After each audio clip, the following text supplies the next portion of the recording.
Ms. Omar. Thank you, Chairman. Thank you all for being here, and thank you for your testimonies.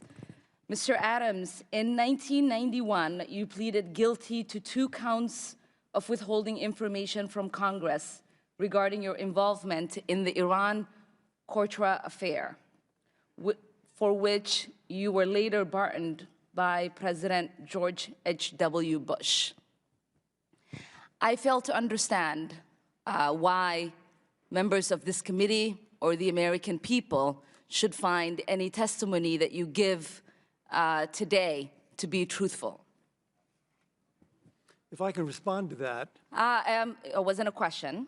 That was not a question. That was I reserve the right to my time. It is not right. That was not a question. Committee can attack on February 8th, who is not permitted to reply. That was not a question. Thank you for your participation. On February 8th, 1982, you testified before the Senate Foreign Relations Committee about U.S. policy in El Salvador. In that hearing, you dismissed as communist propaganda report about the massacre of El Mozote, in which more than 800 civilians, including children as young as 2 years old, were brutally murdered by U.S.-trained troops. During that massacre, some of those troops bragged about raping a 12-year-old girl before they killed them. Girls before they killed them. You later said that the U.S. policy in El Salvador was a fabulous achievement. Yes or no, do you still think so? From the day that President Duarte was elected in a free election to this day, El Salvador has been a democracy. That's a fabulous achievement. Yes or no, do you think that massacre was a fabulous achievement that happened under our watch? That is a ridiculous question, and I yes or no? No. I will take that as a yes. I am not going to respond to that kind of personal attack, which is not a question.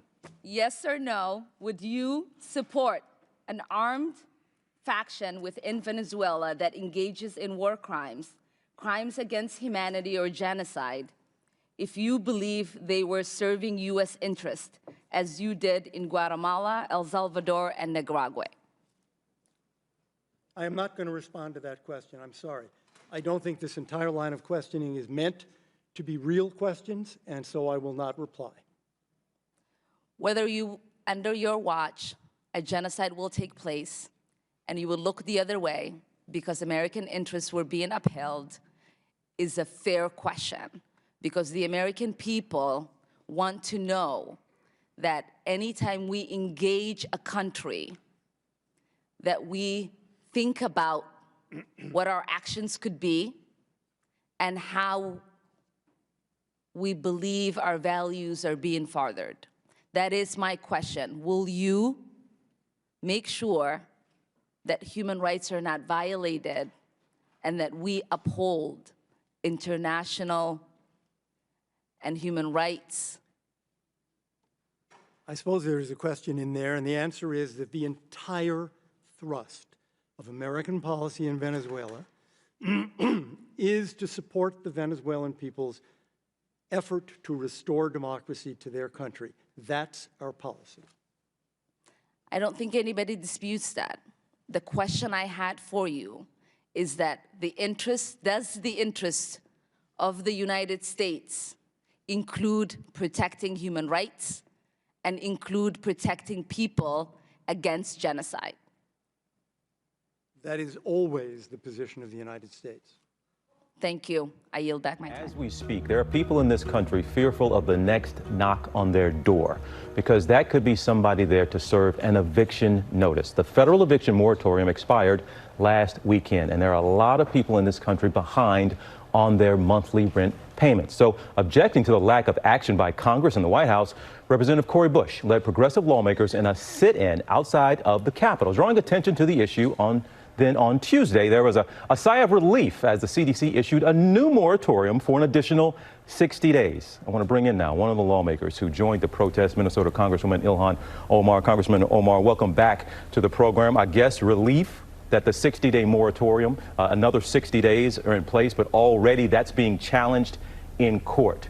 Is this going to be a battle now just to get the 60 days, or is there some relief for renters who are listening, who are watching, and who are possibly looking out the window trying to see who's coming to their door? We're really grateful for this extension, but again, this is a short-term fix. We obviously need a long-term solution. This was to have the ability to buy time for local municipalities and states to get the money out. As you remember, we allocated billions of dollars to make sure renters had rental assistance and landlords were able to get their checks so that they can also pay their mortgages. So what I'm hoping for is that before this 60-day ends, that there is progress that's made in that regard and Congress reconvenes so that we can actually do legislation to provide long-term solution. I'm holding in my hand a book says, "This is what America looks like," and it has your picture on the cover of it. What do you hope? Look, a lot of people know you and your name, and they think they know you possibly through some of the headlines, through some of the things that have been in the press. But what are you hoping to accomplish by having a book people can read a little more about your backstory, a little bit more about you? What are they going to learn here that hadn't been in the headline? Yeah, I mean, my story is uniquely an American story. I obviously know that this is a country of immigrants. There are so many people who have an immigration story of their own families. And there is just a new arrival of a lot of new immigrants. The refugee experience is not one that has been really written about or talked about. And I wanted people to have an understanding of who their new neighbors are. There are so many people across this country that will see themselves in my story, and so many people who will develop a deeper understanding of the kind of struggles that some of us have gone through and what we have been able to endure. Many people don't know that I was born in Somalia, came to the United States at the age of 12. Spent 4 years in a refugee camp, missed 4 years of formative education. I experienced lots of tragedies that are not that dissimilar to a lot of the people who are showing up at our border. I know what it feels like to seek asylum, and hopefully my story and the choices my family made, particularly my father and grandfather, will resonate with a lot of people. Well, there's a lot people might learn about you that they did not know. They also don't know you learned English by watching what TV show, Congresswoman? Well, Baywatch, among Yes, other shows. My dad spoke many languages and believed that if you were able to mimic and watch the TV with the closed captions, because we could write and read, that it would help us learn English quickly. And he was right. I learned English and became quite fluent in about 3 months. That good old David Hasselhoff, right? He's gotta love that guy. All right, Congresswoman Omar, always a pleasure having you here with us, and we'll continue to check in with you. Thank you so much, all right? The president last night reverting to a tried and true campaign theme, stoking the racial divide that he thinks will help him in the closing weeks of the 2020 election. The president deploying a racist attack against Congresswoman Ilhan Omar. How about Omar of Minnesota? We're going to win the state of Minnesota because of her, they say. She's telling us how to run our country. How did you do where you came from? How is your country doing? She's going to tell us, she's telling us how to run our country. And Congresswoman Omar is with us now. Congresswoman, thank you so much for joining us. Thank you for having me. Tell us your reaction to what you heard the president say. mean, the president clearly loves to prey on people's fears. He spreads the disease of hate everywhere he goes, and these cult rallies that he's holding across the country are now being fueled by fear. And it is no surprise that he is so fearful of winning Minnesota that he has to resort to this hate, because what he knows is that the Democratic power in Minnesota runs through turnout in the 5th Congressional District. And we are going to make sure not only does he not win Minnesota, but that he doesn't get back to the White House. You heard the cheers, right? He said that and the crowd cheered him. And I know that you were recently asked about violent imagery used of you and Alexandria Ocasio-Cortez, the congresswoman.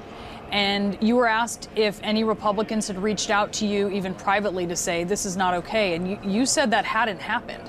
I wonder, as you see many people essentially support through silence this kind of rhetoric, why you think that is? Why do they do that? I mean, it shows really the ways in which our country has descended into a place where you are being attacked for being an immigrant, you're being attacked for being Muslim, and you're being attacked even for being a woman in a political sphere. You can see just how low not only Republicans but even their base has gotten. And when you have attacks coming from the highest office in this country, it is completely reshaping the societal outlooks of our country, and it's quite shameful. I mean, you know, when I think about the ways in which this president has run our country amok, run our laws amok, you have to remind yourself that he must have really quite missed a step in government 101. Because he, you know, asks people, how does somebody like Ilhan get to tell us how our country is run? Well, somebody like me gets to tell you how our country is run because that's mandated in the Constitution. I'm a member of Congress, and that's what members of Congress get to do per Article 1 of our Constitution.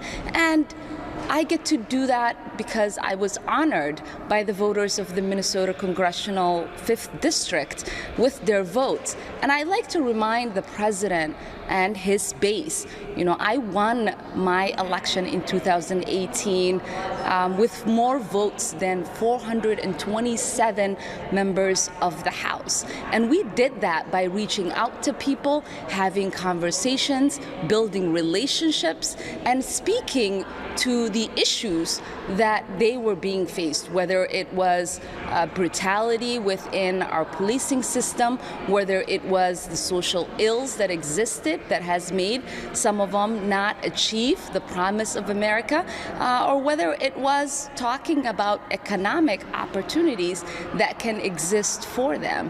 And we now have a president that has been responsible, truly, for the death of 200,000 Americans because he did not figure out how to cohesively lead our country while we are dealing with a pandemic, and that includes my own father. And we have a president that is overseeing one of the most financial devastations our country has ever seen, and we are dealing with a clear uprising across the country where people are fed up and are ready for systematic change. And instead of addressing those issues, he resorts to racist attacks and attacking immigrants. I mean, this is a president who doesn't recognize that his own mother and grandfather were immigrants, that 4 of his children were born to women who were immigrants. Not only is he a racist, but he's a racist xenophobic because he's not against immigration, he's just against immigrants who look like me. I wanted to ask you, you mentioned the pandemic, and we've seen a number of prominent Democrats who have raised concerns about certainly the way the president is talking about an anticipated vaccine and the speed with which he is talking about it. Would you take a vaccine that becomes available, that goes to market in a matter of months? I mean, if doctors and scientists like Dr. Fauci are taking that vaccine, of course I will take the vaccine. And I know many Americans will. But we also know that we can't trust the president and take his word and take a vaccine that might cause harm to us. We know that every single thing he does is geared toward winning an election. That is why he's downplayed this pandemic. That is why he's overseen the deaths of 200,000 Americans. That's why we are seeing this president saw the seeds of hate. That's why our country is more divided than it's ever been. And that's why we continue to have these conversations about the threats that really exist for our democracy and for our nation's existence. This is going to be an opportunity not only for Democrats to rise up and retake the White House, the Senate, and maintain the House, but it's also an opportunity for Americans to respond cohesively and say, this is not who we are, these are not what our founding principles were based on, and this is not the country we want to be.